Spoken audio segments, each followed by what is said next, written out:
Hi everybody, Shane McWilliams here.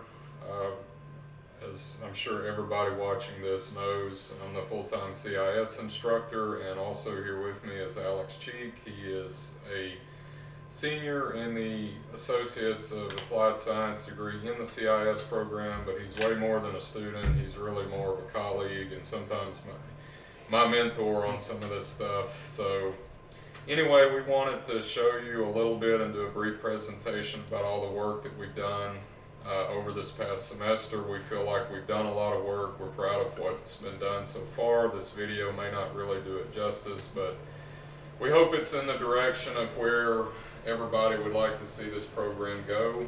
So to start with, where we're at right now is I have got an iPad in my hands that Alex is going to switch over and show you that camera. We're kind of starting where all of this has been centralized. We're in C100, which is the Cisco room.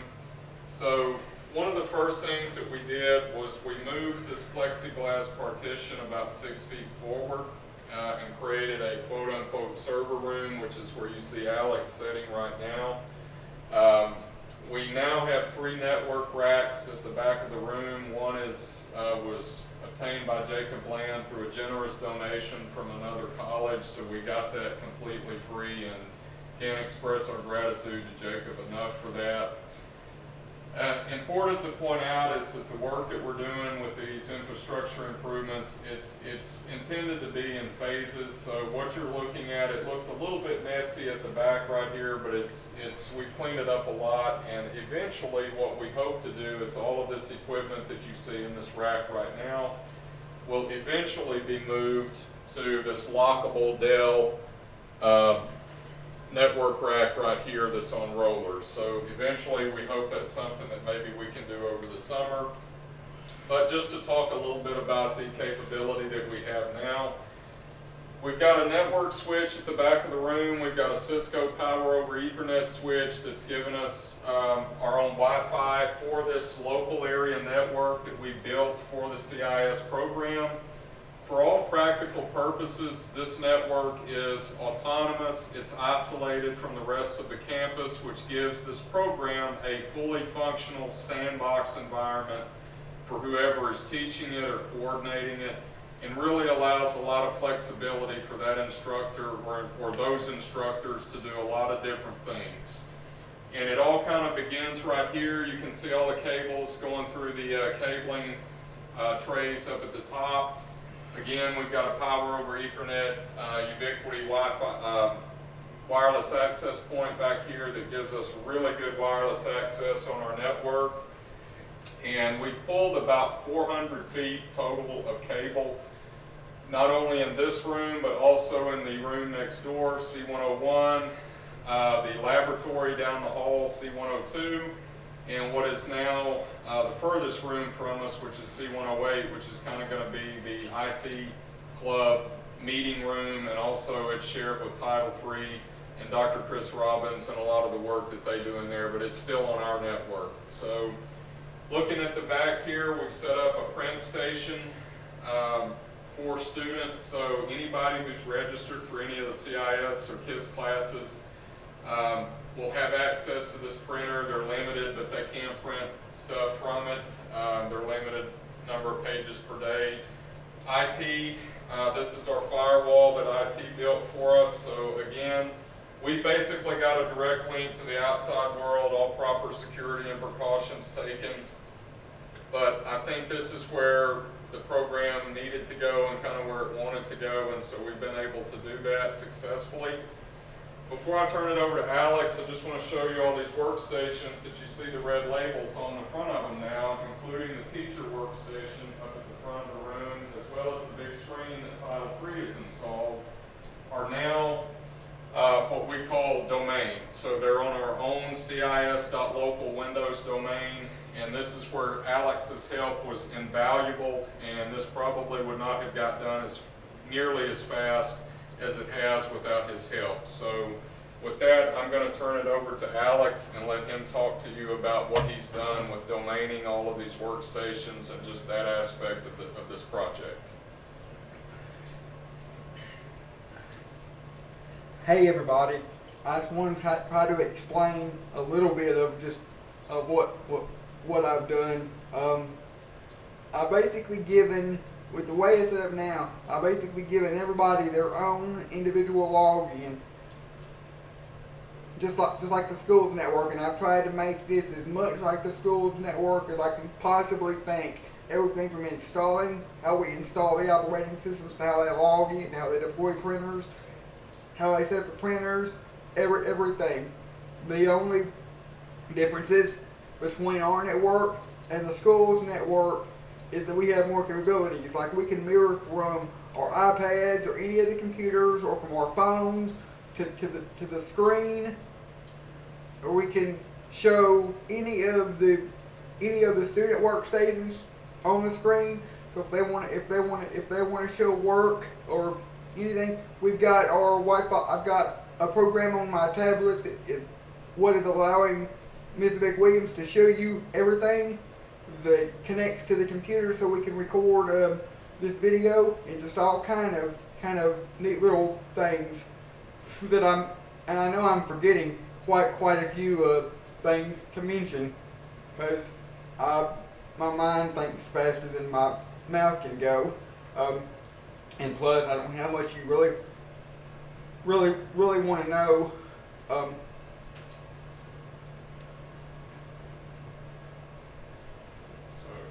I think now we can, Alex, I'll walk down to the other classrooms and you can kind of narrate. Yeah, I'll kind of narrate, because he'll be out of the view. He'll be out of the. I'll be out of microphone range. He'll be out of microphone range. So I will continue to narrate where he's going. Right now he's walking down the hallway. He's going to C101, which is the room right next door to us that we are taking over.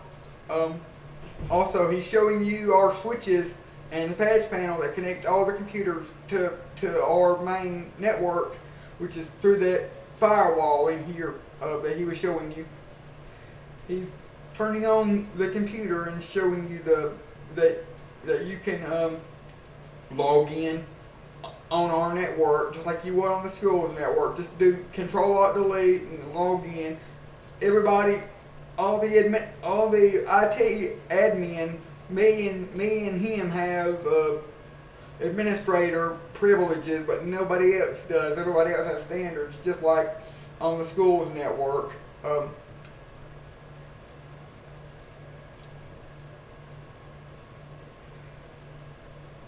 You can see my little message there. It come up. That little message I type just gives people a little bit of an explanation and tells people my number, so that if they have any problem, they can call me on my cell phone number.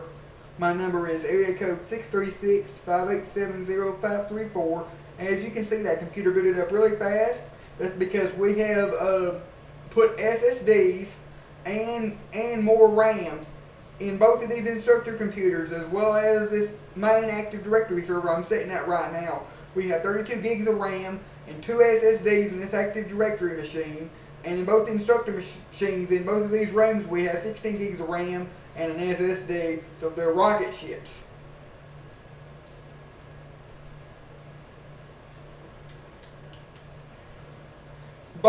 We have a printer in 100 and 108. The one in 100 is black only. The one in 108 is color and black, and we can print to either one of those printers from from any one of these three rooms. You can see now he's showing you C102. The only computer in 102 that is domained is the one next to the whiteboard. That's the only one that's domained that you can print from. The rest are just installed with a version of Linux for testing, for like setting up the Cisco routers and whatever else we need to set up. He's showing you the cabinet where he's got a bunch of the tools and everything, and all the cabling, and that's where he gets all the network cabling and all that in 102.